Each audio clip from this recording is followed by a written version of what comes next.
What is happening, ladies and gentlemen of League Zero? I am the Wash Player Corpse, here with my friend who actually got playing time. Unfortunately, it was on Brig, aka Got off Peripheral. the bench at what cost? At what cost? And then It's not worth it if it's on Brig. we have Intel, the Novice Division coordinator, who has been hard stuck 2900 since season 20. That's factually untrue. Like, what do you mean?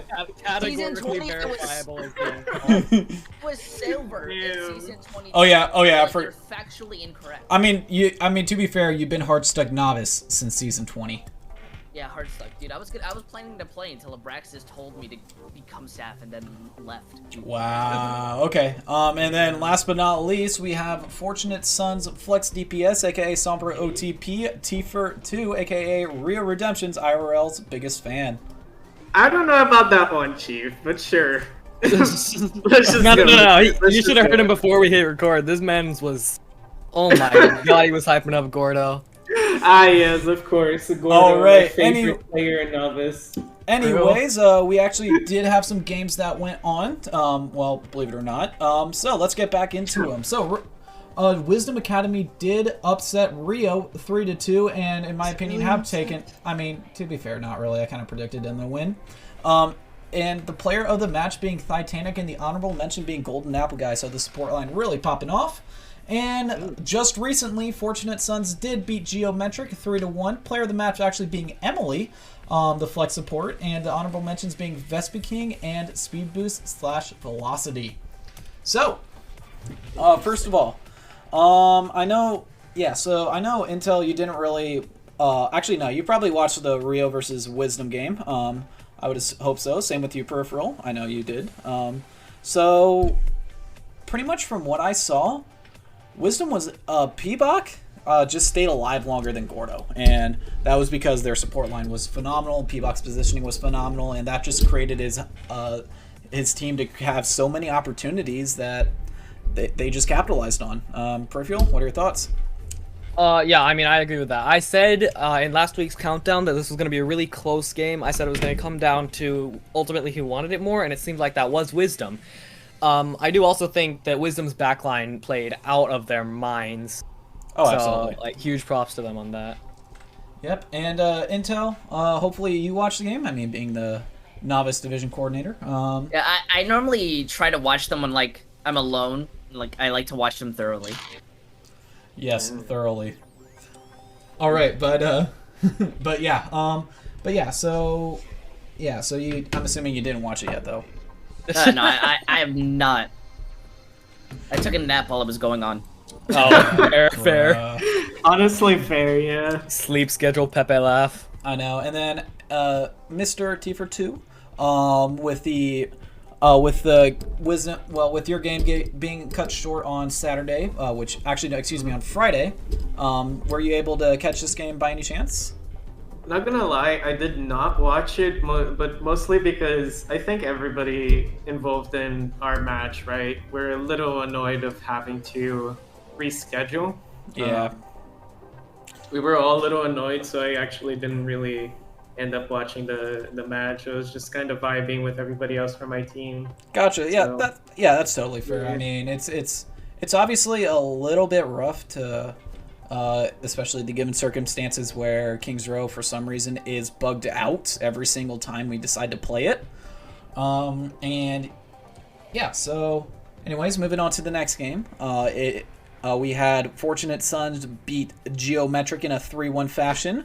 And Emily, honestly, I've seen some hard carries on Moira, and that was definitely one of them right there.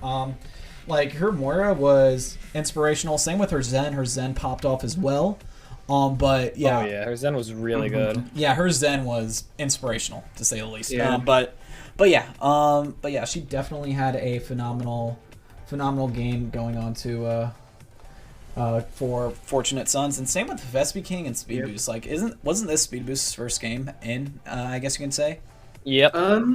Yeah, it's mostly because of the facts that our main player for the role, Touch, he had to be away because he works during the week, right?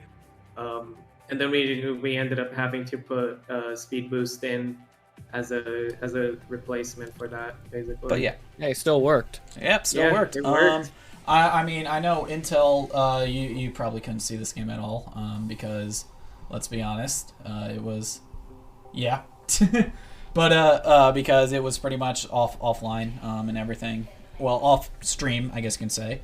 But Peripheral and T4 2. Peripheral actually did play this game, believe it or not. I got off the bench, and it did not go well. But yeah, hey, to be fair, Could be worse. You got step 1 done. You got off the bench. Yeah. But yeah. So, what were your thoughts about the game? Like, what were your biggest struggles or biggest forthcomings that really, I guess you can say, made this a great match? I think for us, we took Lijiang, and then I feel like we had a lot of momentum coming into the game, or we had a lot of momentum going into King's Row on Friday, and that momentum just kind of got rolled because, you know, servers just decided that we weren't playing King's Row today, or on the day. So yeah, we had to get it rescheduled, and I feel like we didn't get as much, I feel like we weren't as warm as we could have been going into the game. Like, we scrimmed once or twice, but I feel like we weren't quite as ready to, like, actually play. And in a somewhat of the same vein, we didn't have the momentum that we carried into King's Row from Lijiang. And I think ultimately that hurt us on Kings today. And from there, I mean, Rialto and Kings were both super close, but ultimately it just happened. We just, I think on Rialto we stayed too long in fights, and that cost us. And ultimately, it just happened to be the case that Fortunate Sons were able to clutch it out and showed greater tenacity in the match. There's your no puns intended. No for the day. Yep. When you say momentum, do you mean just not having Jin? That was a factor. Jin was gonna have to leave anyway, honestly, like halfway through the match. Yeah. Yeah, but exactly. I mean, but yeah, also Jin's even with Solin, I feel like we didn't. It's hard to explain, but I feel like we didn't really. I feel like we weren't really trying to play to our strengths to the same degree that we were on Lijiang and before, and even on Kings before that. So it was just. Yeah, ultimately, it is what it is. Some will say we got rescheduled Dift, but you know, it's ultimately some things are out of our control, and the most we can do is look to improve and move forward for our next game against Rio. And then yeah, Tifer, you were pretty much tricking Sombra most of the match as well. But if it works, it works. I mean, yeah, if it works, it works. So great job. What was your like biggest thing that really pushed you all over the edge compared to Geo? Honestly, I feel like no offense to Geo, but I feel like our players are just kind of better. In a few regards at least, which definitely gave us like the win in this situation. Honestly, our support line was just incredible. And we just had like really good synergy today with like not that we don't usually, but we had particularly really good synergy today with Red and Vespi. Like Vespi is just so good as well, honestly. He ate like basically every single pulse bomb, and I don't know about you, like sure your players are nice, but I feel like maybe the other DPS, at least compared to like me, that a lot of people do. I don't think there's that much of a gap between the DPS, honestly. Like, people keep constantly putting me at the bottom of tier lists. And honestly, I just know that I am not at the bottom. And I feel like today was just, you know, I just managed to kind of put my foot down and also just show that I'm able to actually be a little higher ranked in tier lists and such. Yeah, honestly. Yeah, I think that applies to everyone, really, in Novice. All the DPS are super close. Everything is super close in Novice.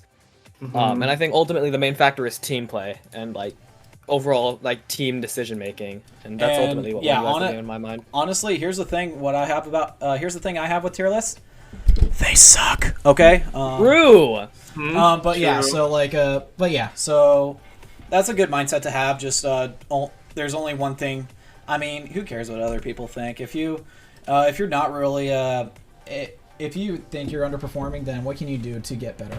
You just don't look at Google's sheet all the time and just look at it. You want to like go in game and practice. Let's say Sombra, for example, and you just want to get better with Sombra. And so honestly that's the correct mindset to have. So props on you. Also, for doing it really helps that that type of composition that we played, like it really seems to like hit on our comfort picks a lot. Six man? Yeah. Oh boy. And I was just trying to say that, like, especially the ball comps that we played today, the Tracer Sombra with the ball, and then the Brig and the Zen and Diva.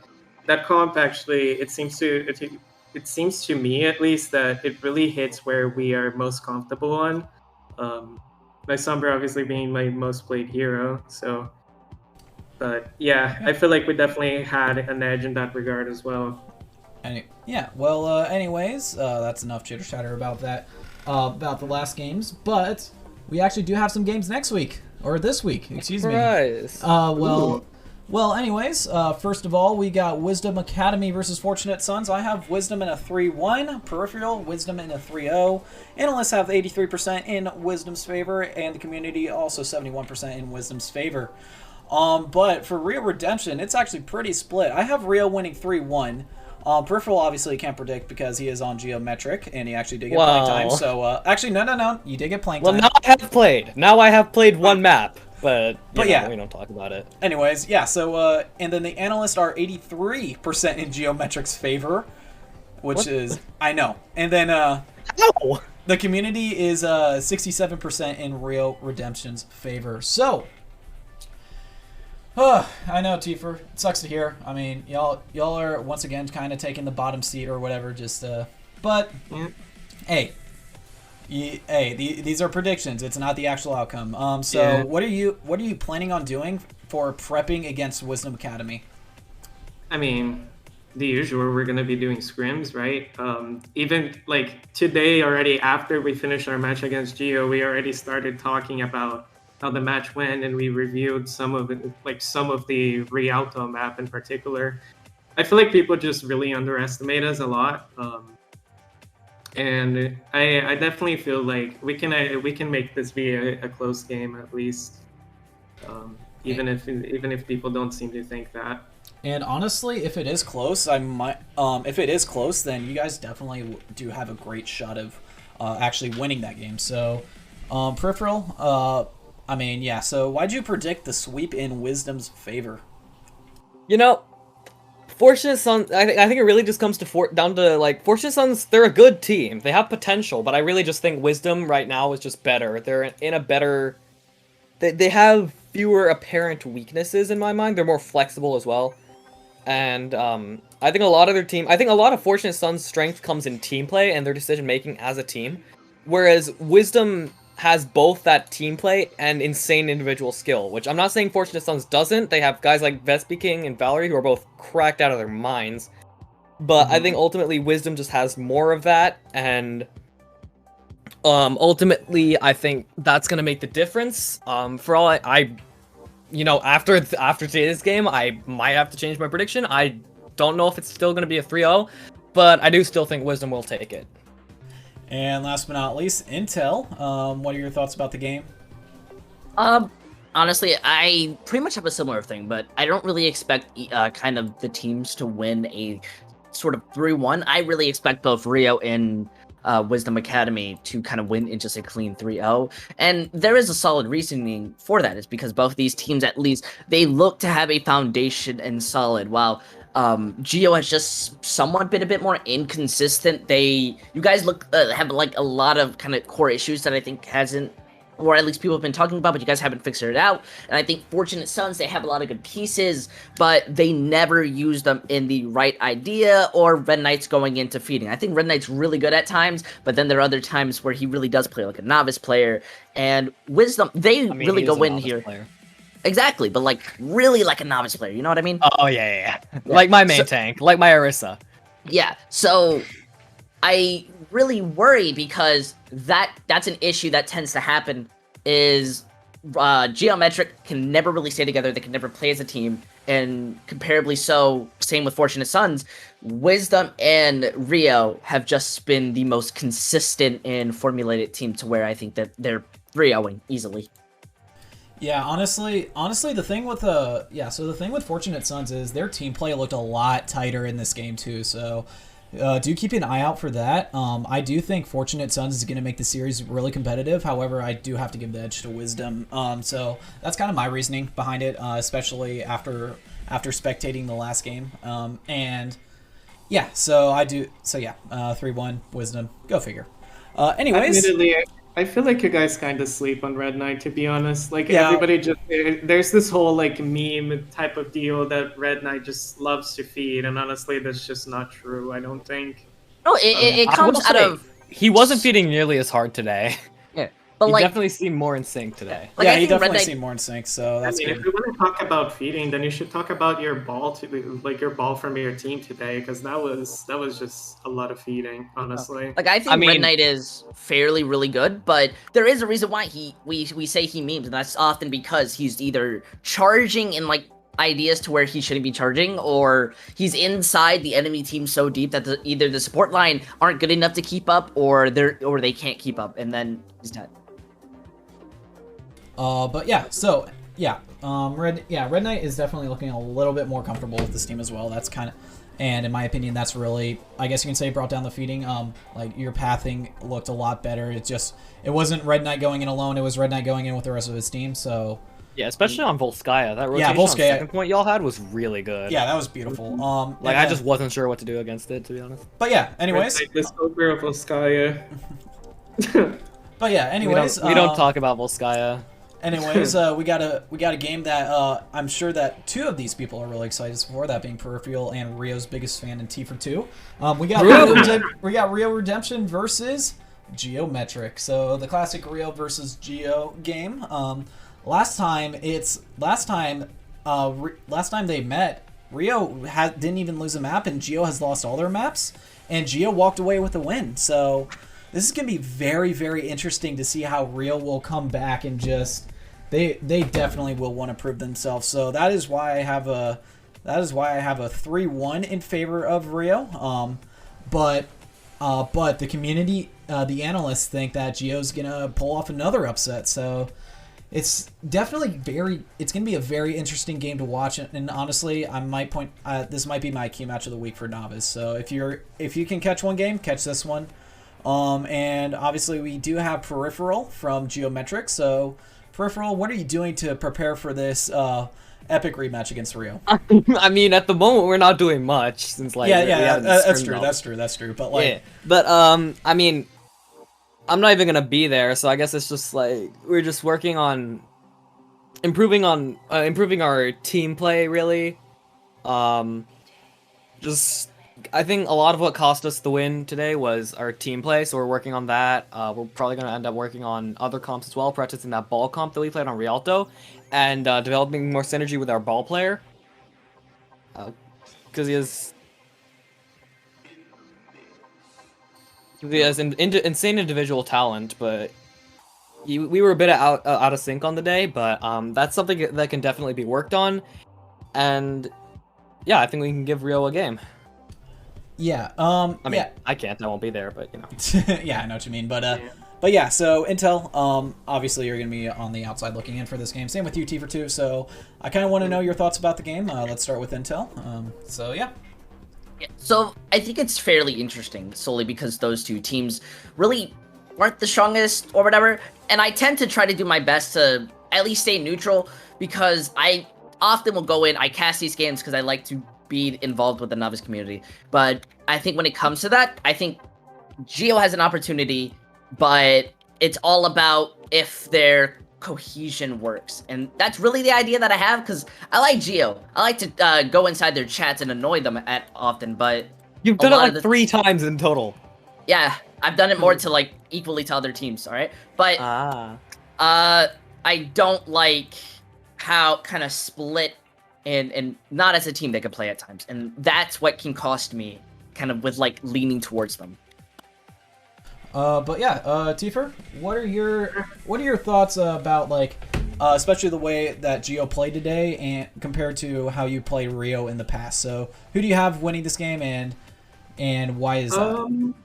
I think Gio actually will take this. Like, no offense to Rio, but Rio is just not like they're not very good. Like, no offense. Okay. But it feels like they definitely haven't been playing very well. I feel like they definitely have the pieces, but they just haven't really been able to use them very well. So I think it's definitely like even it. My God, like even if we did like beat Geo today, I definitely don't think that Rio is really gonna take that. I feel like Geo is definitely gonna do it. You're supposed to be the real fanboy. But yeah, so I completely see why that title was given onto me. Yeah. But yeah, so anyway, so we have one last thing we want to talk about. Peripheral, if you want to bring it up, go for it. Oh yeah. Okay, so there. So we do have playoffs and all that at the end of the season. So with that said, there has to be a champion with playoffs. So I wanted to ask y'all who you think that champion will ultimately be. So yeah, I'll go starting last. with Tifa, I guess. Yeah, I'll go last. Tifa, you go first. Okay. I suppose we can say our own team. Of course. I mean, you can if you want to, but like, right. Well, I'll say my own team, but if we don't consider that, then I would probably go with Wisdom personally. Yeah, Wisdom does kind of stand out. I would say them as well. I do think Fortunate Sons has insane potential as well, but yeah, Wisdom's in pole position at the moment, and it's very hard for me to imagine them letting go. Mm-hmm. And then the Novice Division coordinator. Hopefully you don't get a few angry messages tonight or on Friday. I hope so. I would like to get some angry messages, Been a while, huh? But honestly, for me, also I do want to let you know I am the kind of Marsupio Twitter guy, obviously. So I'm not based when I say this, but I think it's going to be Wisdom Academy. Maybe it's because I tend to hang around and hover in their chats more often and be really annoying to them, but I feel they are at least kind of a bit more prepared. They have experience. They have a lot of people who have the champions role, and while I think Clear is like bringing his team to do the best they can, I think it's kind of to the players to win it out and not really the coaches and staff. They can do the best they can, but if the players aren't ready or have that experience, then they might slack. So I am going to give that to Wisdom. I would say Fortunate Sons or Geo, but I need to see a bit of improvement till that idea comes in. All right, and then my playoff predictions.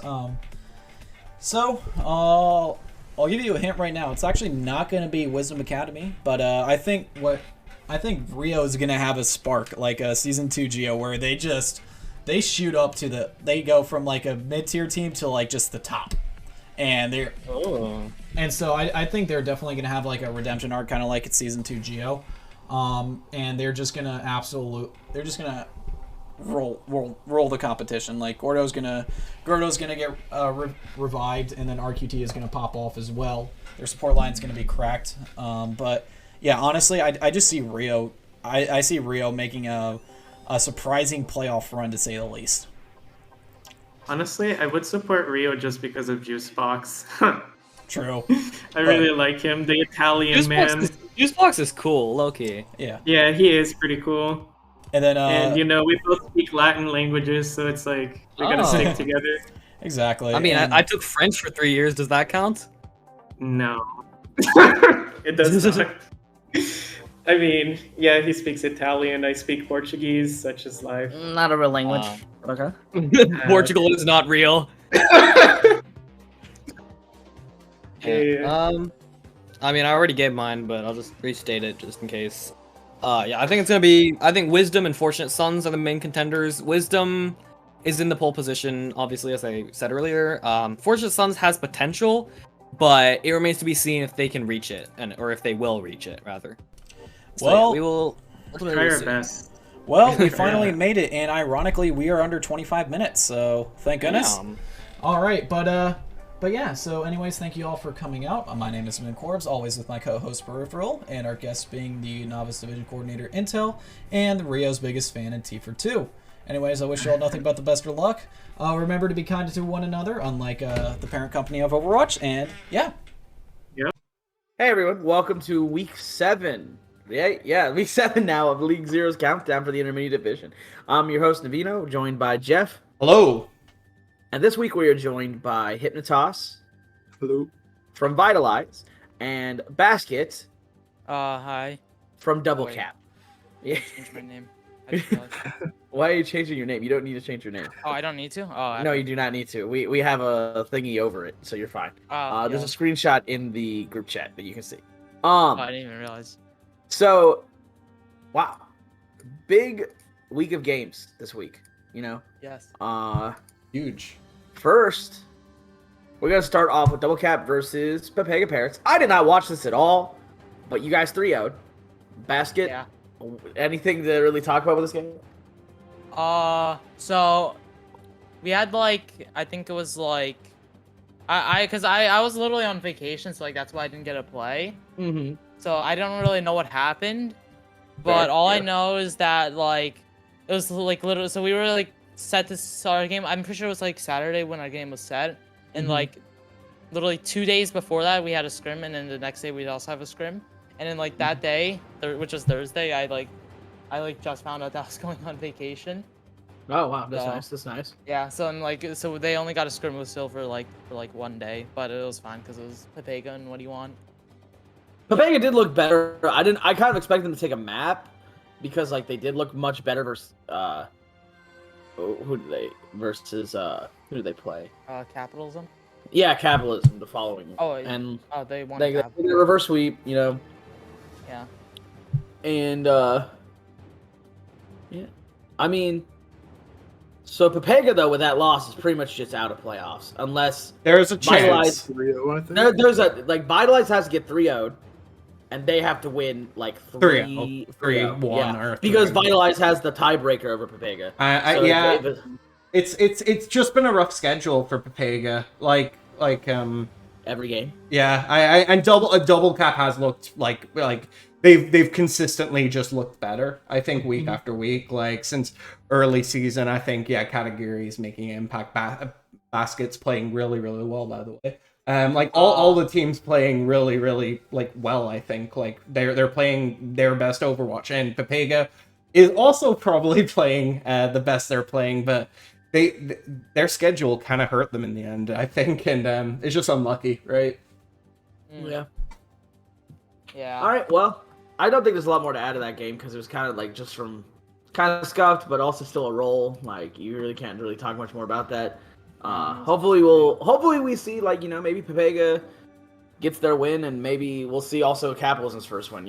Who knows? Next we have MI6 versus Capitalism. MI6 wins 3-2. Play the match with. Oh, did I say play the match for Pepega to DC? I did. No. I did. It's kind of It was Katagiri. It was Katagiri. Yeah. Play of the match for MI6 versus Capitalism was Wooly. Honorable mention was Monarch. I was actually kind of impressed by the guy that they signed, Jackson Moon or whatever. Yeah, I heard Capitalism didn't look bad. I heard he's a ball OTP, but like he wasn't awful. And now Capitalism's officially eliminated from playoffs because they do not have a win. But MI6, like I think this is the story of MI6. They kind of played down to their competition, at least in my opinion. Like if you think back to that map 5 versus Pepega, right? Wait. Against MI6 or MI6? And versus- MI6 went to not versus Thought Police. First Thought Police. My bad. Yeah. Like the old Vitalize, right? Like you think back to that, I just think they played down, and like they played Mortal Wombat without Sly, right? And like I think they played down because I don't think we played well at all that game, and kudos to capitalizing. But like it feels like every game I watch from them, I want to be able to predict them, but it's hard because like I feel like every map it's like a toss up if they win. You know what I mean? I mean, they've only lost to Tenacity, right? Yeah, but they've gone to how many map 5s? Yeah, a win's a win. This is true. I would just say that it makes it hard for me to like Like hopefully they still continue to stay clutch, you know, and like if they win versus who they play, if they win versus DC, they could potentially get the number 1 seed. You know, if Tenacity Yeah, that'd be loses, pretty or if massive. yeah, but I really don't see Tenacity losing personally. Even in don't. the weakened state, even I don't see it. Like Exodus has looked better, you know, going forward since their rebuild. So I don't know if I really see it. But did anyone really watch the MI6 capitalism game? Because outside of Jackson, Uh, I remember watching some of it. I watched I like 3 or 4 maps. Yeah, same. yeah, I was unable to watch because yeah. I mean, I Looks think DPS is surprisingly good. I thought. MI6 is just. I mean, regardless of the score, like Capitalism still played very. Obviously, they've gone to like 4 map 5s at this point throughout the season. Like I think 4, yeah. Yeah, I mean, like Capitalism definitely plays up to their opponent. It seems like almost every time. Oh to a yeah, degree. that's true. So it's a weird, but I do think MI6 is just consistent. Like they're well, like I say it every week. There are well organized teams with players who can pop off at any moment. It's weird. Like there's no one carry. It's just a good team that knows how to plan for fights. Like I'm glad they're doing well. They're good. Yeah, I think Swifter's a pretty big part of their success too. Oh yeah. Like I think he's Swift is really crazy. stepped it up from the start of the season. Me and Jeff talked about that at the previous countdown, where it's like he's the surprise I think of MI6. Because if you said there's a reason he went undrafted, right? Like no one thought he was good going into the season, you know, and then he really Honestly- turned over the MI6. Yeah, honestly, I'm surprised that he was undrafted, or he went undrafted. Especially with It's this flex DPS pool, because there was like no flex DPS too. Yeah. Once like MW took Reborn, it was like who else was there? Ender. There's Reborn and Ender at the beginning. There was Tanic. Yeah. Well, I mean, and now Yeah. looking forward, now you have like more options right now. But like at the beginning of the draft, a lot of people were like, "There's probably like 3, maybe 4 good flex DPS, and everyone else is just like meh." Yeah. You know? I played along Swifter on like multiple teams, and like he was always like fucking crazy. So I was honestly just surprised that he went undrafted and shit. He's definitely like he should be a favorite for MIP really. At this point. He was my shoe-in because like at the beginning of the season he really wasn't playing that well, and I feel like it was Laura being the like carry DPS, and then it swapped by now. Yeah, I definitely think I think Roy is Laura has kind of declined while Swifters is really amped up. Yeah. Well, and their support line are very good at staying alive, right? Monarch is very elusive. Like he's a very. It surprised me that Monarch was undrafted because he's playing like a role star flex support in this league as well right now.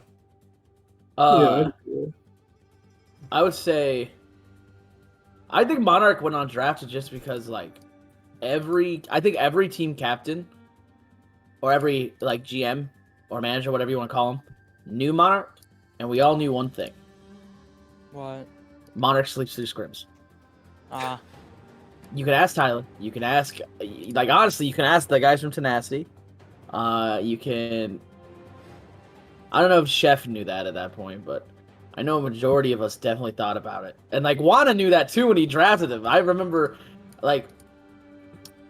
It's just funny. Like Monarch is mechanically a very gifted player, and his game sense has just improved a ton over the last few months. And I think that's really also been a big boon for them. Because I didn't think like when the MI6 was drafted, I think I placed them higher than Pepega, and a lot of people were like, "Why?" And I was like, "I just like it better than the original Pepega draft." So like, I'm pleasantly surprised by MI6, and like they've really rose to the occasion. Yeah. I don't know what to add on. Fair. We can move to the next game. All right, and then Vitalize beats Mortal Wombat 3-2. Playing the match is Avalantis, and honorable mention is Little. Hypnotoss, you want to start? Yeah. So when I got this branding, or when I got this team as manager like a week ago, I wasn't really sure who to build around. But then I found one player who was Jolt, who hadn't played in who knows how many months, and then I just started grabbing other like washed up players who hadn't played in so long, and honestly it worked really well. Like Ant wanted to come back, Joel wanted to come back, Avo did too, and it just kind of clicked, I think. Yeah. Along with the old support duo from Thought Police. That was actually really good. Little and Gum Sauce. Ice Inferno. Ice Inferno never played a game for Thought Police till. Yeah, but I wasn't part of picking him up, so he might as well have been from Thought Police. That's fair. I didn't even know that. I didn't even know Ice Inferno was on the roster. He got added right before Chef got banned. Yeah. Ah, okay, that makes sense then. Yeah. So like, yeah, no one really knew. El Chef. Else. Yeah. Else. Yeah. Yeah, I mean, it was, obviously worked well for y'all. Yeah. it was pretty scrappy. We were forcing a lot of ball. Yeah. Yeah. I remember. Oh, wait, you go. I think a lot of people were questioning why we got stuck on Ryan Ball and stuff. I think for us, like, from what I understand from talking to the guys, is like we call for comp switches and then just Romy never died. And so we just never made the full comp switch. Like Monty would die and then Monty would go Ball. Because like we ran the Romy Sig Monty Ball in scrims and it worked out pretty well. Because like Romy's Ball just isn't like that great, if I'm being honest. It's great in ranked, but ranked ball, as we all know, is very different than match or scrim ball. Yeah. So I think we just got caught in the awkward spot between comps for most part. But it looked like a really scrappy game, you know. I was playing DPS and 3K scrims at the time. You know, it was fun. What were you gonna say, Basket? You know, I kind of forgot what I was gonna say. Oh, my bad, dude. No, that's fine. Yeah, no. Oh, yeah, I remember now. So I remember, I saw that. I remember, like, I was looking through the intermediate announcements, and I saw that, Giz got released, and I was like, "Yo, what happened, man?" And then like he said, like, "Oh yeah, I got released and stuff," and then like, but like now because I wanted to go to Vitalize, and now I'm just coaching or something like that. That's what he said. Yeah, I do have the full story, but I don't think I'm allowed to say it. I mean, yeah. if you, I don't really want to start an argument because obviously I have a different story. than Argument you. is probably it would be funny, but it's not good content. So if it's gonna start something, maybe. Like, I mean, I'm not on the side of Giz, if that's what you think. Oh, really? No. Well, I still don't Him, think like, we need to talk kinda about the surprised by that. situation. Yeah. Yeah. I mean, I'm a friend of Giz, but like, I think he handled it poorly. I didn't ask him to do anything that he did, so like.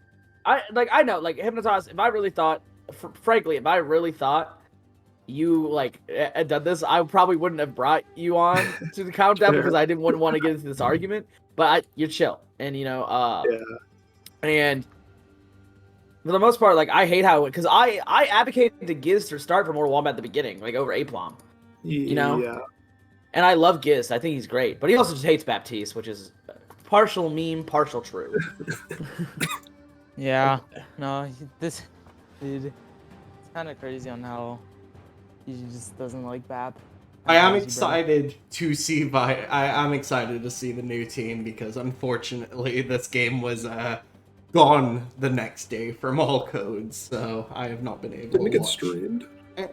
It did, but I like to. I am excited to watch like them more in depth, basically, than just watching a POV on a stream because it's really hard to just pick up on a lot of the smaller things. But it was a good game, like. Exciting. Yeah.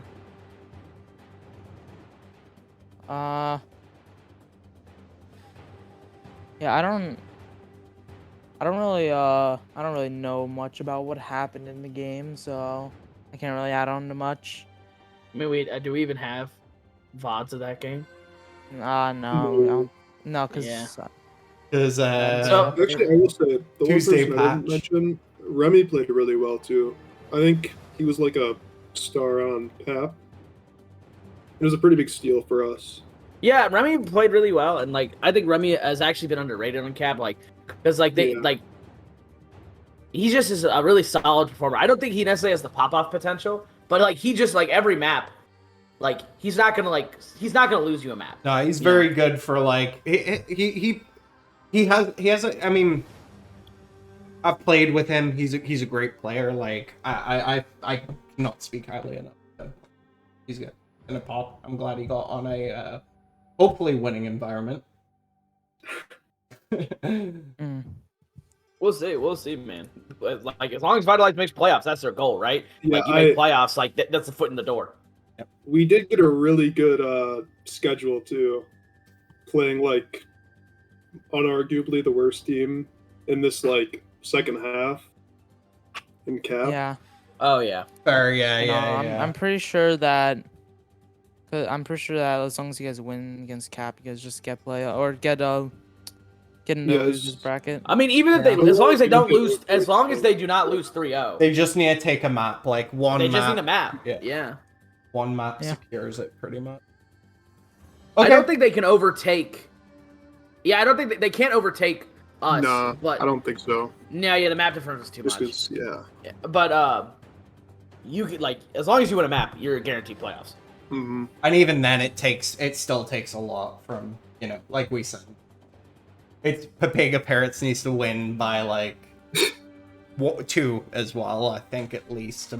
Papega just needs to win flat out 3-0 because since Vitalize has a tiebreaker, like that's right, yeah. So they need to have a better map differential. So if they win 3-0 and Vitalize loses 3-0, Vitalize would be at -10 and Papega would be at -9. So Okay. that's the only. So even if Vitalize just takes a single map, they win. Like they take because they get the tiebreaker. Unless the tiebreaker has changed for League Zero. I don't think so. No. Yeah.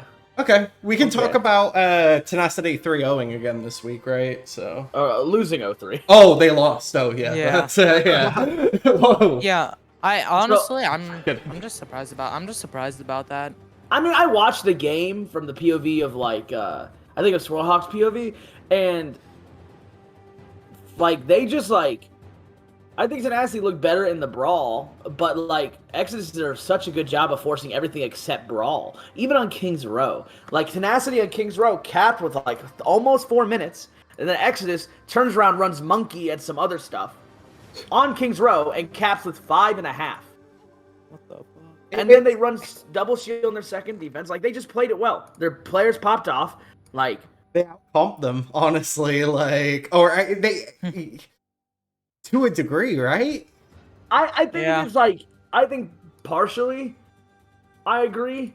Yeah. I also think it's more so like, when you have a DPS playing flex support in general, right? It's so easy for that DPS to play BAP, honestly.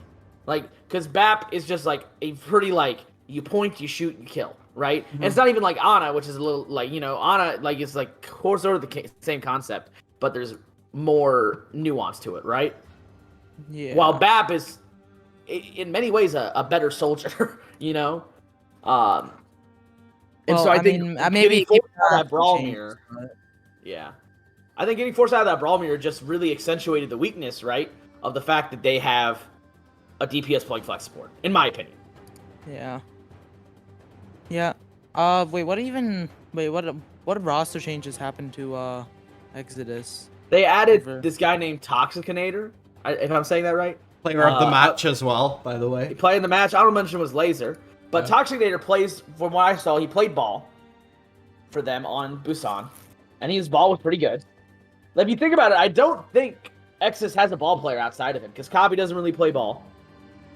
And neither does Silent Sword. And they don't really have another main tank, so like Yeah, their DPS Silence play. kind of just on Rhine. Hey man, don't be hating on the actually you're right. No, but No. I love Silent. He's on like a bunch Yeah. of marsupial teams, and he's just known as the Rhine player. Like that's just who he is. And like their DPS popped off, and Toxicinator, like once he was off the ball and like they played Monkey and stuff, he played a really good. I think he played Torb for a while, and then he played some Pharah. If I remember, like obviously this is from a POV, so I do not remember everything. So if I got your heroes wrong, I apologize. But like they just look good. Like this new signing looked really good for them. They looked like they knew what they were doing. They were comfortable. Like kudos to Exodus for really turning it around. I'm not, Also, it like- was a scuffed Tenacity roster, right? Like, you have to. Yeah, but frankly, Tenacity got destroyed. They got rolled. Like outside of KR, I did not think they had a chance to win. Yeah, fair. Like Okay. watching the game, it just No, seemed you're they were right. helpless. And so I do agree that partially I will attribute it to like their scuffness, right? But at the same time, like to win that convincingly says a lot about Exodus. Anything you want to add, Hypnotos? I know we haven't heard from you. Yeah, I didn't get to watch the game, so I don't have much to say. I know Yeah, that Exodus has been looking better, and if they got more good pickups, then I wouldn't be surprised to see them playing really well. the Kate, man, the rogue dildo. Oh yeah, that man Zar- is crazy. Mainly just Zarya a go name. Flaps. Zarya go Burr, bro. Yeah, and also the name, of course, Rogue Dildo. What a name. What a name, what a name. All right. So Yeah. now that we kind of recap the game, sorry if it's a little scuffed this week, y'all, because, like, not a lot of VODs are posted, so unless you watched it live or, like, went back and found the Twitch VOD, it's, like, hard for us to watch the games. And then I know Jeff was planning to watch the replay codes today, and then the patch came out. Oh, yeah. So we recorded this on Wednesday for anyone wondering. Okay. So yeah. So let's go back to that playoff talk. So Dividing put a little scenario thing out. So if we just look at the standings, like Tenacity, Oh wait, where? I don't remember. I think you put it in tier list discussion or something. But yeah. I'm just gonna talk about. You can just What? look at the standings as well, and So basically, Uh. let's talk about this. I can For find Tenacity, it. get the number 1 seed. They just need to win. Tenacity just needs to win, and they get it. Because if MI6 wins, they don't have the map differential at all to catch up, right? So all Tenacity does, win number 1. If Tenacity loses, there is opportunity for MI6 to overtake. If Tenacity loses and MI6 wins, they get number 1. And honestly, if Tenacity loses and Double Cap wins 3-0, right? So if Tenacity has to lose 0-3, yeah, and Double but, Cap like, has to win 3-0, and then Double Cap would be 2, MI6 would be 1. I guess the bet, like, yeah. So, like, what's your prediction for your top 2 seeds right now? Like, just next. I like, think Tenacity and MI6 just keep it. Tenacity Yeah. MI6 keep it. Yeah. Okay. I think that's hard to Yeah. argue. I Well, mean, actually, wait. DC does play MI6, so Yeah, I will. yeah, I will we correct. play- I will correct this. Mhm. I think Tenacity Double Cap, MI6 Wait, is 3. Does Double Cap get the 2nd seed if they beat MI6? Like Yes. at all? Yes, pretty much. Yeah, because yeah, they do. They do. They beat MI6 to get the 2 seed because if Double Cap wins, right? They have the tiebreaker over MI6 already, and they're only down by 1 in map differential. Now the interesting thing is Exodus could also actually be on top of MI6, so MI6 could fall all the way to 4 if they lose. Okay, wait, if and they Exodus. lose- What's Exodus's 2nd seed condition? Because they have one, right? Basically, DC would have to win, but only win by 1, and then Exodus would have to win 3-0. Because if they tie map differential, Double Cap has the tiebreaker over Exodus. Okay. So yeah, So- I think Double Cap Tenacity are the top 2 Yeah. seed. I think so. Now, I think what's more interesting is like you can also see. So, if MI6 MI6 cannot drop below 4. They will be top 4 regardless. Actually, I don't think they could drop below 3 no, they could if Exodus. Where's the next? Is it's only top? Is it top? It's top 4 that are in brackets, though, right? Yes, and then Yeah. the bottom 2 are in losers. Yeah. Vitalize is the 6th seed as long as they take a map. Can There's a anyone 6th go from 5th to 4th right now? Mortal Wombat, if they beat Exodus, right? Okay. We'll take the 4 seed. They'll just take Okay. it. Okay. Because of the tiebreaker, right? Now, if Mortal Wombat beats Exodus like 3-0 and Double Cap loses, they could jump. So Mortal Wombat could jump all the way to 3. Is their ceiling? 3 is their ceiling. 5 to 3. Okay. Yes. I guess we'll get more into that one because that's a prediction sort of question. I guess more than anything, like. Well, yeah. Let's go over the Yeah. predictions now. That Well, way we no, kinda know, like- because I think And then there's one other, like, yeah, I guess. So just The last scenario is Pepega could make playoffs if Vitalize loses 0-3. If Vitalize loses 3-0 and Pepega wins 3-0. That's the only way Pepega makes it. yeah, okay. I don't think that's happening, honestly. Yes. Like, that would be shocking. That would it would mean Vitalize would not have to take a single map versus Capitalism. Yeah, it's more so lack of faith in capitalism to be able to, like, go a team, right? Also, why do they care? Why would they care at this point? Yeah. I mean, yeah, with those slim chances, I guess that does make sense. They wouldn't care. I meant why would Capitalism care? Because they're eliminated. Capitalism is eliminated. Yeah, that's what I meant. The 3-0 would be funny. It would be the best. Like, they would be the best one-win team in League Zero history. Maybe. Well, no, but Pepega would have to be 2 wins because it wouldn't Pepega be would funny have. for me if that happened. No. Yeah. Pepega has to win 3-0, and I do not see them beating Tenacity 3-0. And also, like, if Pepega wins 3-0, then, like, Tenacity dropping, like, 3 is a reality. Okay. You know? So, a lot of stuff has to go right. For one, Tenacity to drop from 1, and Pepega to jump to 5. The more interesting parts is the 2 through the 5 seed. Yeah, I mean, I mean, I guess if I had a guess, Tenacity Tenacity double cap, Exodus MI6 Mortal Wombat would be my top. Yeah, would be my top 6. I think that's just me off the top of my head, kind of going through the games. Like... So you know what? Actually, so here's a fun thing, Jeff. Why don't we play out the playoff scenario if your predictions are 100% right? What do you mean? So I'm gonna read through your predictions real quick, and we'll talk about what that playoff looks like. I think we can do that next week. I think we can do that next week when the actual playoffs come out. But I was just more talking about predictions. Yeah. But that's what I'm saying. I'm trying to go with your prediction. So like, if Exodus wins 3-1 and DC wins 3-2, right? Exodus becomes the 3 seed. And DC becomes 2 seed. MI6 would drop all the way to 4. That would cause them. Okay, I wasn't sure if that would cause MI6 to drop all the way. If your prediction for the Exodus game is correct, then MI6 would drop to 4, Exodus would be 3, DC would be 2. Yeah. Okay. I didn't realize that would cause MI6 to drop. Yeah. Okay. It would. So now that we kind of talked about the scenarios, laying it out for everyone, why don't we go into the predictions and let's talk about the games for the week. And see what was up. So on the screen now you have our predictions. First game is DC versus MI6. Jeff has 3-2. I have 3-1. Analysts are both in favor of DC. Sorry. Analysts are in favor 60%. Community is in favor 80% of DC. So DC is pretty heavily favored at this point. And I think they've just looked better as time's gone on. So I'm pretty confident I could see a map 5 because I think MI6 just has a habit of going to map 5 versus teams outside Tenacity, you know, so I could see it. But I just think DC across the board is probably a better team. Yeah, I mean, personally, you go.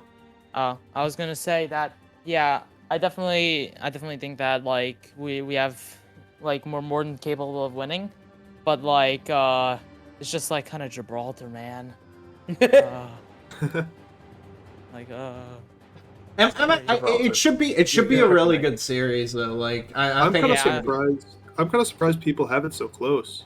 I think Pepega's pretty good, but I don't think they're at the level of DC. Oh, it's MI6. Oh, my bad. I mean, like MI6 has MI6 has like some pretty like some good parts, but I think there's more good parts than DC. Yeah, and obviously there's some bias there, but some bias. I never would have guessed DC basket. I would never have. Never. No bias in my Christian Minecraft server.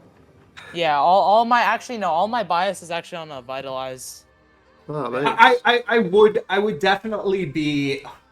I guess that's with my prediction, but like I would be way more shocked if MI6 pulled off like clean. I could see DC like 3-0ing. I'm thinking about this. Yeah. Honestly, prove Prove us wrong. Prove us wrong. That's why. That's literally why I did a 3-1 because I thought guaranteed y'all lose Gibraltar. Like, prove us wrong, MI6, please. Prove us wrong. Let's make it interesting.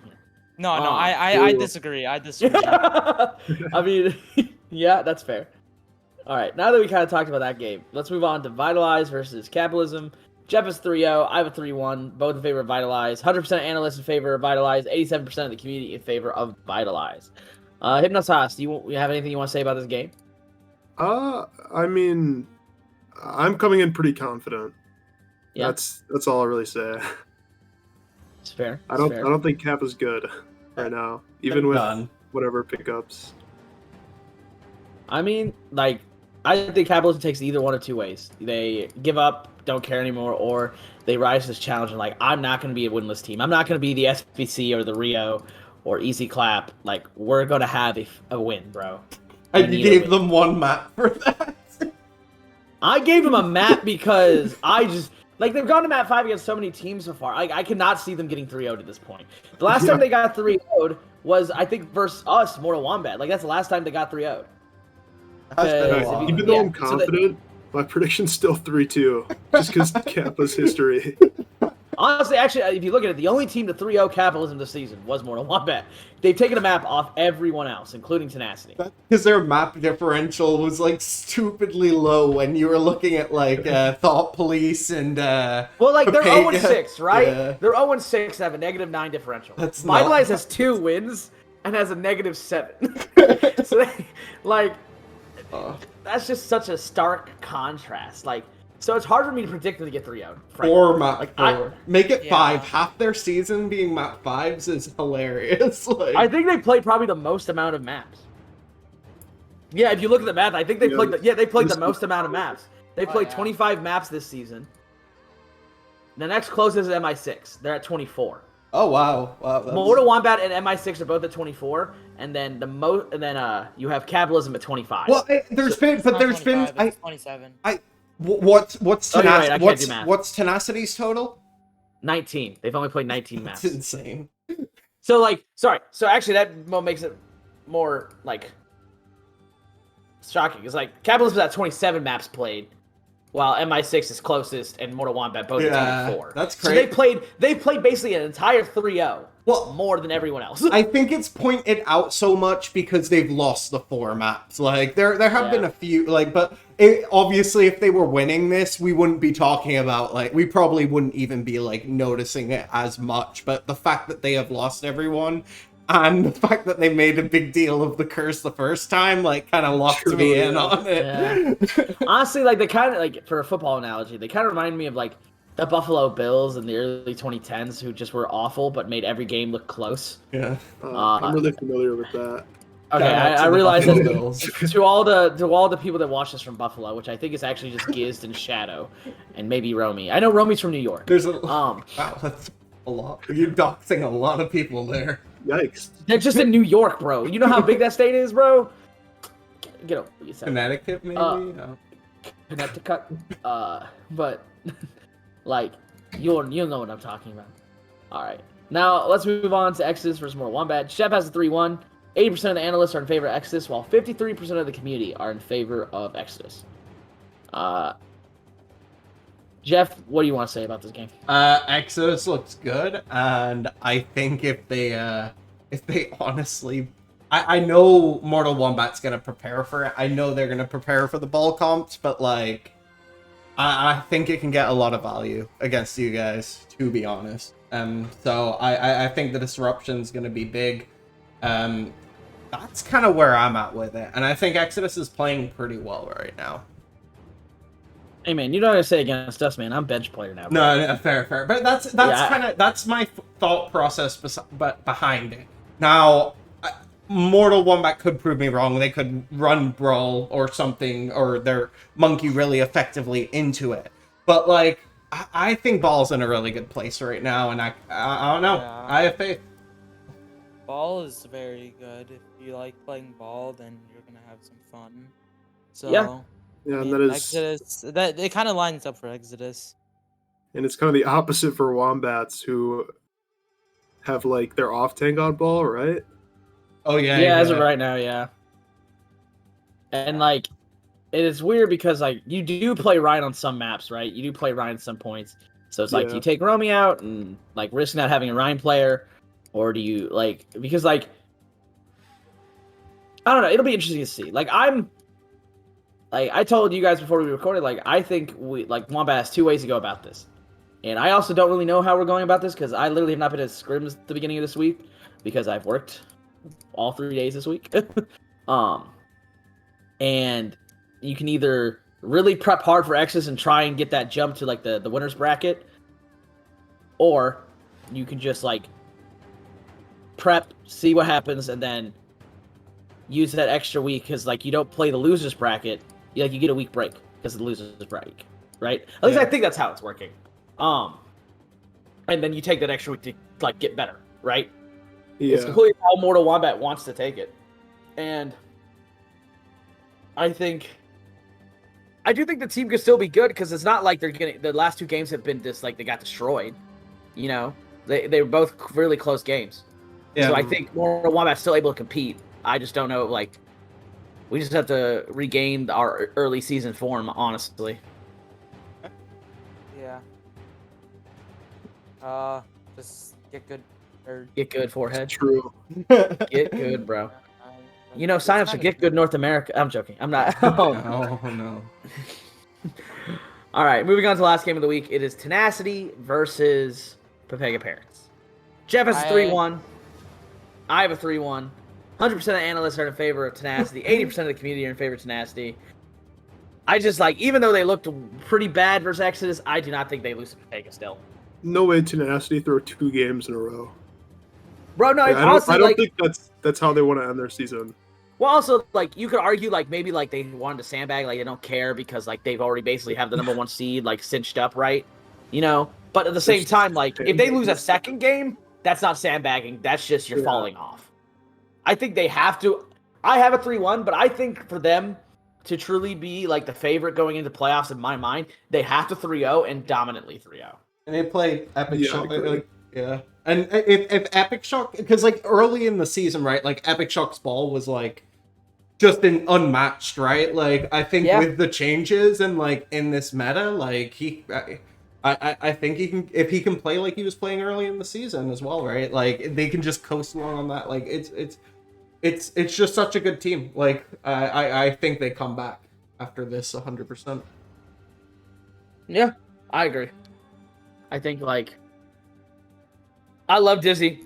Love him. But Epic Shock's ball was just, like, a reason you got... Like, every control map, everyone knew you guys were going to run ball, and still no one was really able to beat you on control. Actually, I don't think they lost control the entire season till Exodus. The one map they lost before Exodus was to Capitalism on Gibraltar. Oh, when they went Genji. Like, yeah, when they ran the Genji...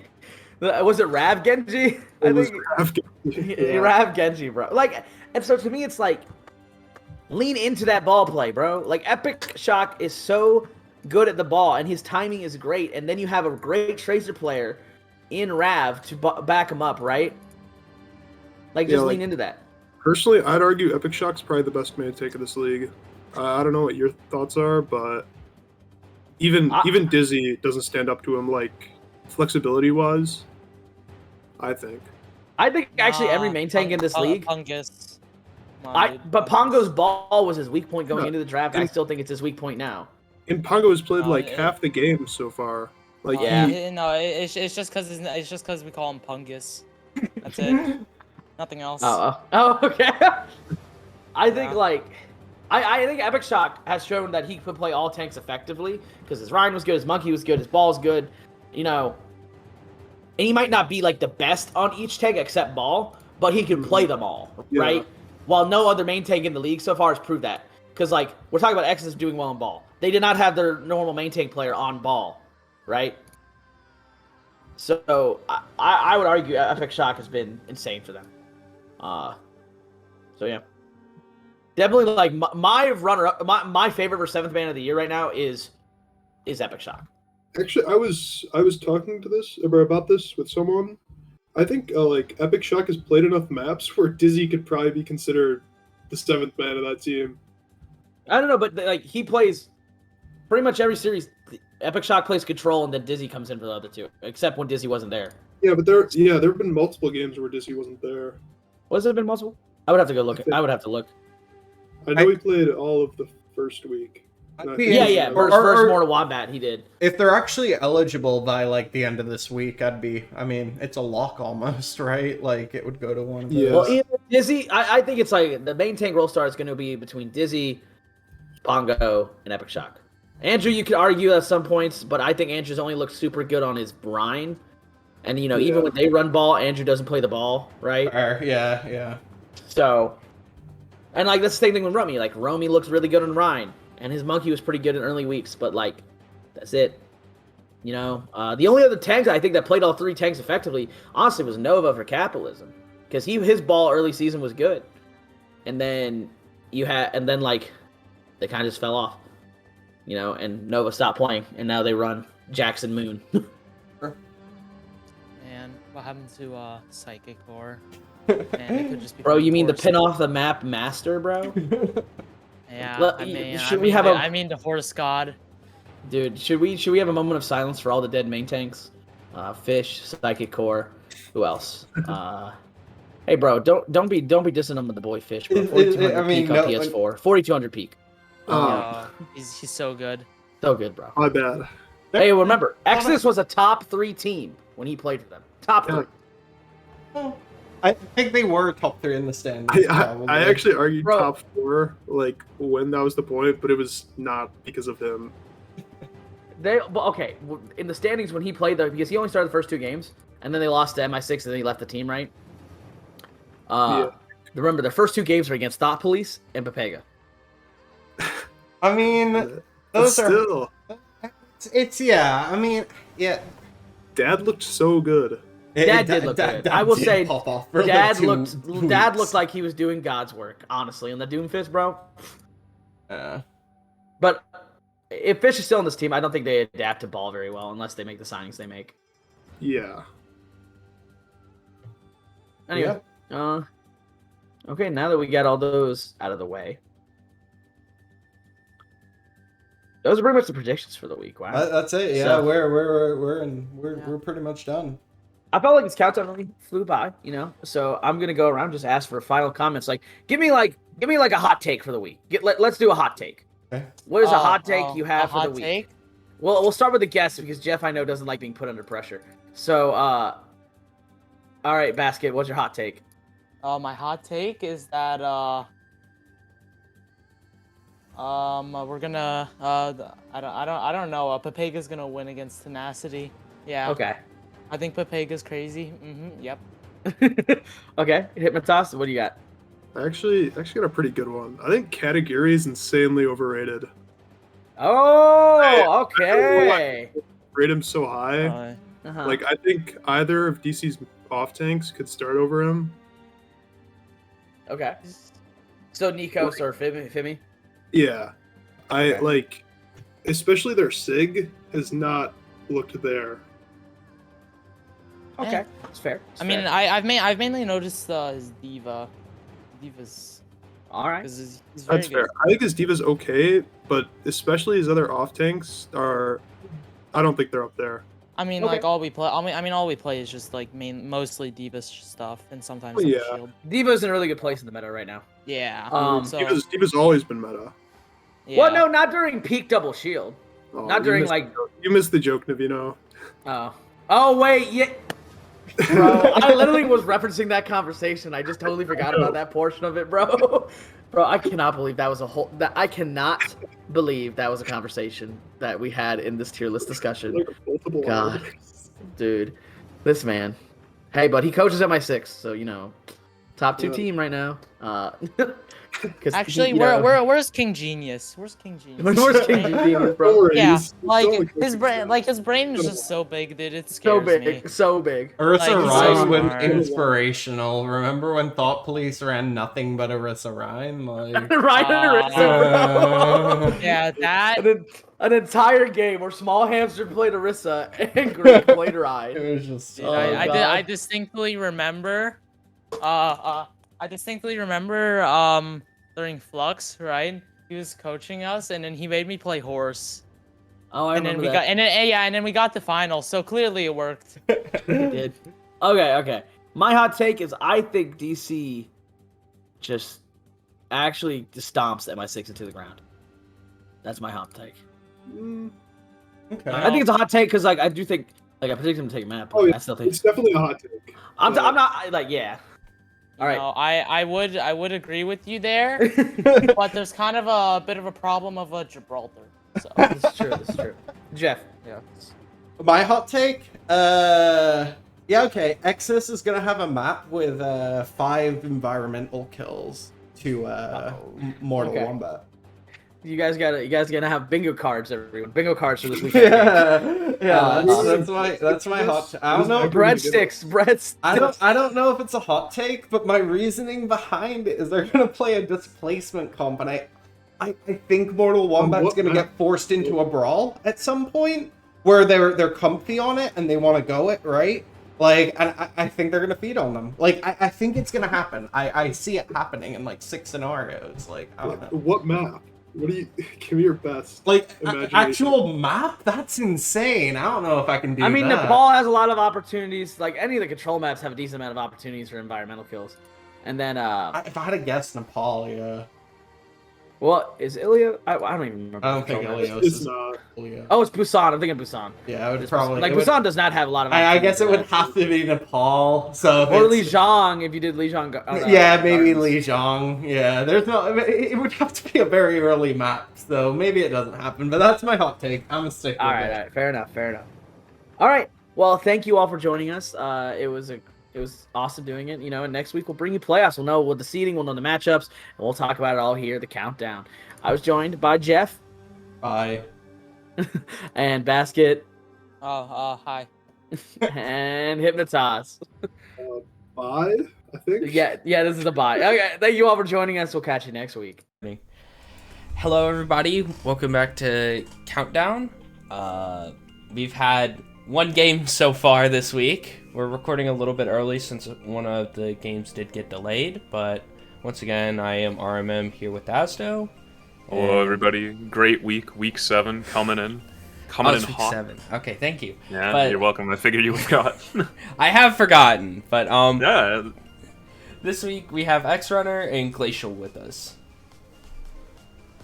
Hello. Hi. Okay, so with that being said, let's Yeah, let's so- go into our official good boy recap. recap. Yeah, Recap. woo! You got it. As you can see on the screen now, we have a question mark for Hope's Peak and Goofy Goobers. No player of the match so far, and no honorable mentions. But for our one game, we had Powerhouse 3-0 Axolotl Syndicate, which personally saying was quite a big surprise. The player of the match was Mythology, and our honorable mentions are X-Runner and Boreal. Yeah, well, that was a game, to say the least. I think it was a really weird one where it kind of started out Powerhouse coming in strong on Li Jiang, getting a 2-0 in a pretty convincing fashion, but Kings Row and Gibraltar were both really close, going to overtime in both. I think Kings Row was a 4-3 win, and then I think it was the same for Gibraltar. Like, really close matches, and in general, pretty much every fight it felt like Axolotl was kind of getting the first pick. They were looking really well off, setting themselves up really well, and then it kind of just crumbled. Like I'm not too sure what was going on. They were looking really good, setting up really solid dives, especially on Gibraltar. But yeah, it was a 3-0, but definitely not a shot at Axolotl. They played really well. As though I should know this, but how many games are left in the regular season? Ooh, in the regular season, honestly couldn't tell you. I believe that there is one. I think there's either one more. I think there's one. I think there's one more week left, and then we get into playoffs. Okay. Okay. I'm just gonna say I'm worried for Powerhouse because traditionally in League Zero, when you're going undefeated into playoffs, it doesn't end up too well. Look at Tokyo Drifters from intermediate or advanced last season. They just kind of. I doubt that'll happen, but we've seen it happen multiple times in previous seasons. I believe there was one in season 2 in like Novice. I might be misremembering, but I just feel like being undefeated into playoffs is a curse. So if I'm Powerhouse, I'm throwing the Week 8 game because obviously that probably won't have any change in their seeding, just so they can get rid of the curse. But well, yeah. I mean, let's ask X Runner. You're the Powerhouse representative here. What do you think? You thinking a nice, clean, easy sweep of a regular season and then just dropping it all first round of playoffs, or what are you thinking? So I mean, obviously we recognize that no matter what the outcome of this game is, it doesn't change anything for going into playoffs, right? So our plan either is to win 6-0, or we have a little fun in the last game going up to playoffs. And I think that although playoffs curse or whatever, I think we're gonna try to 6-0, but we're not going super hard. We're not preparing like we would for other matches. We're definitely just trying to have fun. Yeah, not focused. No, not get too worried about playoffs. Okay, sweet. And then Glacial will ask you as well, for Axolotl, it's looking like, I believe right now Axolotl has 2nd seed, Hope's Peak has 3rd, and then Goofy Goobers in 4th. Yeah. Would you be worried in any way going into a game against Hope's Peak if playoffs were to start and that was your matchup, or what do you think about that? I'm confident that we can at least take out any team that isn't Powerhouse, but Okay. I think Hope's Peak can put up a good fight for sure. If they have all their pieces together, it can be a close game for sure. Okay, sweet. Okay, well, there is our recap discussion under 5 minutes, by the way. So what a great in-depth conversation we had there. But let's go ahead and go into the Do you want to do predictions? Do you want to do? I want to do predictions. That's what I was going into. Yeah. Right on. All right. I'll leave it to you then. So, here are the predictions. The first game is Powerhouse against Hope's Peak, if I remember that correctly. Okay, perfect. Me and Asdo both predict 3-1 to Powerhouse. 100% of our analysts say Powerhouse, and 81% of the community says Powerhouse. This looks like a normal non-Powerhouse versus Axolotl Syndicate week, as you can tell. Normal week. I feel like Hope's Peak could probably take at least a map off. I feel like they've been getting a little bit better with their newer roster, and I think they're obviously better than, well, not obviously. I think they're better than Goofy Goobers at the moment, at least in a matchup against Powerhouse. So I think, they could probably do something. Yeah, I think Hope's Peak is trending in the right direction. We've kind of seen throughout their games in the past couple weeks that they're starting to move the right direction. They're kind of getting more and more pieces in place. They're doing what they need to do more often. So I think Hope's Peak can definitely ramp it up in time for playoffs. But in this game, I don't see them taking it. I think it's, like you said, could be a map, but I don't think it's going to be too much of a hassle for Powerhouse here. Yeah, I mean, it's the undefeated team. You gotta predict them winning. Yeah, I'm not coming into week 7 with a hot take here. I'm not trying to reinvent the wheel. Powerhouse hasn't given us any reason to doubt their abilities at this point in the season. So it's just like, you gotta predict Powerhouse. I mean, not yet. Until we get Jason Moira, Yeah. I think. Until we play Jason, Until we play Jason, we win every game. Okay, but on to our next game, Axolotl Syndicate against Goofy Goobers. I say a 3-0 to Axolotl. Asdo predicted a 3-1 to Axolotl. 100% of our analysts predict Axolotl, and 88% of our community predict Axolotl. Once again, just one of those weeks. What a week! I think. Well, I mean, we haven't talked too much about the other two teams. Let's quickly touch on the match. I believe that's getting played tomorrow. Yes. Any thoughts on what's going to come out of it? I'm fairly sure we were both predicting last week a Hope's Peak win, but I think could be a close game. I remember. What are you thinking for this one? I mean, I could see off the top of your head, like I could see either happening. I feel like, I don't know why my brain is telling me this, but I feel like a Wednesday is a good day for Goofy Goobers. I feel like that it's like their day. And I think Hope's Peak made a mistake rescheduling the Wednesdays. So maybe Goofy Goobers could pull off a win here. This is Goofy Goobers. All right, that's you have heard it here. 2 days after the game, Goofy Goobers has won the match. The Wednesday. You don't want to go up against a team called the Goofy Goobers on the Wednesday. It feels like it's their day, man. Hey, listen, I'm all for it. I'm here for it, man. This is cutting edge analytics right here. I got all the stats on a Google spreadsheet that no one will be able to see. It's like their performance is like 3 times as good. They're like Overwatch League level on Wednesdays. Ooh. Mm-hmm. Man, I've been hacking into the Blizzard system and spectating their scrims without them knowing I'm there, and I'm writing down every sheet, every damage they do, every ability they use, when they use it. They turn into fucking San Francisco Shock on the Wednesdays. I'm gonna look stupid. Hey, wait, listen, I didn't want to come in with hot takes, but you clearly had a different plan. Like you came right in. Honestly, though, I don't think predicting Goofy Goobers is that hot of a take. Especially since I think the standings probably won't change, right? So there's no way, in my opinion, there's no way Goofy Goobers beat Axolotl this week. So I'm guessing that they're preparing for this Hubspeak match. They got to get a win. There's no way to finish winless. No way. Well, and in terms of standings, I know Goofy Goobers are winless. Does Hope's Peak only have the 1 win? Yeah. Yeah. So this game matters a lot then. Yep. Damn. Could be spicy. We'll find. I guess we'll find see. out later. But one thing I will say, I think it's a safer bet to bet on Hope's Peak for this game, but at the same time, I scrimmed against Goofy Goobers recently, and with their new main tank, they felt a lot stronger than I remembered facing both Hope's Peak or Goofy Goobers previously feeling. yeah. So Well, I can actually see them taking this map. This match.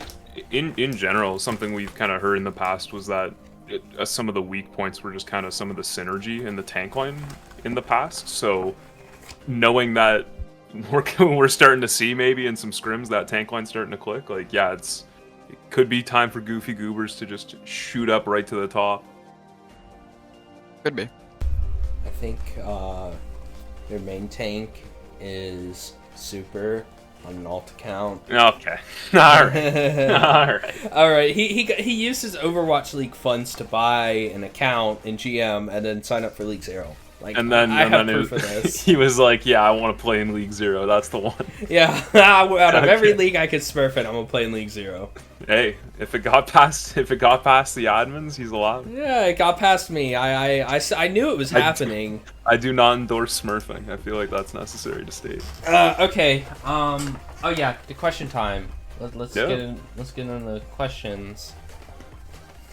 You want to ask it? You want me? To I ask forgot it? the question. You Okay. So we're talking. We touched on it a bit earlier, but we're talking grand finals. We're looking at who are we going to see there? What 2 teams? Obviously, Powerhouse Axolotl. Pretty lukewarm take. Not very hot at all. I think that's kind of expected. But we've been talking about Hope's Peak on a bit of an incline, on a rise. Goofy Goobers maybe starting to look a bit better, trending in the right direction. So if we were to see a Powerhouse Goofy Goobers game 1, RMM, do you think that's pretty easy for Powerhouse to take, or do you think that might be a bit more of a challenge? I mean, I'm a person who bases their takes on of what has happened, and if anything substantial has changed, I will change my opinion. But at the moment, I haven't seen any change to Goofy Goobers that indicates that there's a team that can beat Powerhouse. Now that could change this week if they have a commanding 3-0 victory against Hope's Peak, just a complete freaking stomp. I could see maybe them being able to take Powerhouse to a map 5. Yeah, we could definitely see that. X Runner, if you guys were to face Goofy Goobers in round 1, what kind of match would you expect? Do you think it'd be a bit of a blowout, or would you still be coming in hot, ready to fire? I don't think it's gonna be a blowout for Goofy Goobers. I definitely think that we're gonna. I mean, I'm not gonna lie to you. I don't think it's gonna be close if we face them. I will say that if they do practice their comps that they play on like Hollywood, which is the closest map that we've played them, I think they have a pretty good chance of beating, or taking a couple maps off Hope's Peak or even us or Axolotl. Okay. Yeah, they do look good on the Orisa Diva comps. Like anything that's a bit more chaotic that allows their DPS to kind of flex off to some wackier heroes. They've been looking strong on it. But we'll move into the other side. If we were to see Axolotl Hope's Peak, RMM, what are you thinking for that? Do you think that's a pretty clean sweep to match up Powerhouse and Axolotl in the grand finals, or do you think that's going to be a bit closer? Hope's Peak is a weird team in my opinion. I feel like on a good day they're probably almost as good as Axolotl, but on a bad day they're probably gonna get 3-0'd. But it all depends on which Hope's Peak team shows up, in my opinion, because I think the only way they can really get past Axolotl, just from what I've seen so far, is if they get themselves on a good day, everyone's feeling good, they're loosey goosey, been hitting the Kovacs a little bit, and then Axolotl, I don't know, just hadn't scrimmed in a week and a half, which I doubt will ever happen. No. Everyone's mentally booned because they had a 10 loss streak and ranked and have all dropped to 3.8 or something. That'll never happen, of course, but who knows? I mean, it's playoffs. I mean, You're right, as if half of Axolotl isn't already below 3.8. So true, so true. But we've seen a lot of weird things happen in playoffs before. I mean, I'm just thinking back to, I guess, Intermediate Season 2. You had the shit. If anyone remembers this from playing in Season 2 or watching it from Intermediate, Powerhouse held double cap on Anubis defense, first point, for, I believe, was 5 minutes, and won a map, and that series went into map 5, which they ended up winning. Like, there are some crazy ass things. Hangzhou made it to the finals last season. It's stuff like that. There are a lot of weird mental things that happen in playoffs because I think some people fold under the stress in the playoffs, and that causes them to perform worse. Obviously, I'm not saying anyone on Axolotl or Powerhouse will do it, but it's something we could see. It could happen, 100%. Yeah, you never know, and that's especially with some lower teams that are trending upwards. You really never know. Glacial, I'll ask you, if you were to go into playoffs, would you rather face Hope's Peak or Goofy Goobers in round 1? I would rather face Goofy Goobers. I think Hope's Peak is like more of a random shot. Like, I feel like they could either be really bad or really good, and if they're really good, it can be a really hard match. But I think Goofy Goobers is really consistent, and I think they're like consistent at like a level that I think I'm confident that we could beat them at. Okay, right on. I'll ask one more for the both of you just to kind of wrap up this grand final segment. Our general consensus is probably seeing a Powerhouse Axolotl grand finals, but going into these playoffs, do you guys, either of your teams, plan on bringing something new to the table, kind of trying to spice things up, maybe some new comps, some new looks for your teams, or do you kind of generally plan, you don't have to leak comps or anything, but generally plan to have the same thing and just kind of keep your momentum moving forward? And we'll start with you, X-Runner. Alright, listen. I'm not sure if you heard, but at the start of the season, Powerhouse vowed to never play Orisa. Not once. We're not switching the hero. Okay. Right. Okay. So you might expect something new. It's gonna be the same rush. I'm telling you now. We're playing Rush. We're playing Monkey when we need to, and it's gonna be a 4-0 because I need that RQ face reveal. You said if we 4-0 face reveal, I'm getting it. Now the real Nice. the real question: will we see Jason on Moira? Hopefully not. Thank God. Please, never unleash that. Never unleash it. I hope to not, honestly. Glacial, going into these playoffs, obviously you don't have to leak anything, but are you guys looking at running some new comps, maybe changing things up? What are you guys looking at? comp-wise, I think we're gonna be pretty similar, but roster-wise, there might be like one slight change I can see. Okay. Roster changes. All right. Gotta love them. Gotta love them. Yeah. We love mixing it up here on the countdown. Yeah, that's what we're known for. Hopefully, you know what my favorite mix-up would be is if we see some upset wins. Honestly, it would be nice. I feel like it's been pretty straightforward this season. Been a lot of kind of what we expect. Start of the season was definitely a lot more interesting. Obviously, we didn't know what to think about Axolotl, and they've kind of really shown us that they can compete at the top level. And other than that, it's been pretty straightforward. So I'd love to see some upsets. Yeah. Okay. Well, I think that's all I have for now. Yeah. Yeah. I mean, here let's wrap it up really quick. X Runner, who wins the grand finals? Is Powerhouse taking this in a 4-0? 100%. 100%. Right You got to be confident. You have to. Okay. Oh, absolutely. Glacial, is Axolotl taking the grand finals in a 4-0? Vexrunner keeps feeding, yes. Ooh, okay. All right. RMM, who's winning it? Who's winning grand finals? God. And who's grand finals MVP? Your pick as well. Go. You put me on the spot. Oh, yeah, look at my rolls. Look at my rolls. Go. Okay. I think both teams will have a great time, but I think it'll be Powerhouse. Finals MVP. It'll be what it's in the format first to 4, I believe, for grand finals. I should know this, but it'll go 7 map final round. You know who gets put in before map 7? Jason. That man comes out fucking 51-0 on Moira. He is killing everyone on Axolotl every single fight, building coalescence every single fight. That man gets finals MVP right there. He is the Andre Iguodala to Steph Curry, my bad. I'm basically Max Kellerman right now. I want Jason.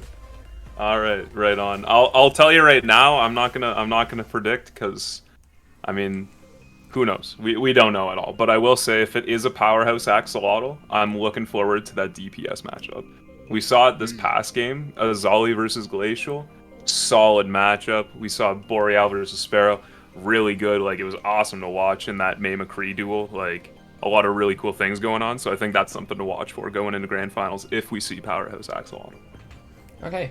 Well, I think that's all we really have time for today.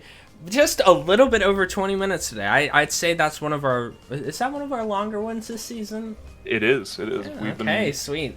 Today was a good day. Yeah. Okay, but once again, I have been RMM here with Asdo, X Runner, and Glacial. Yeah.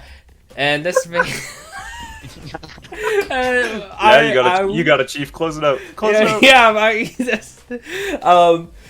But yeah, that is this week's countdown. I will see everyone again next week.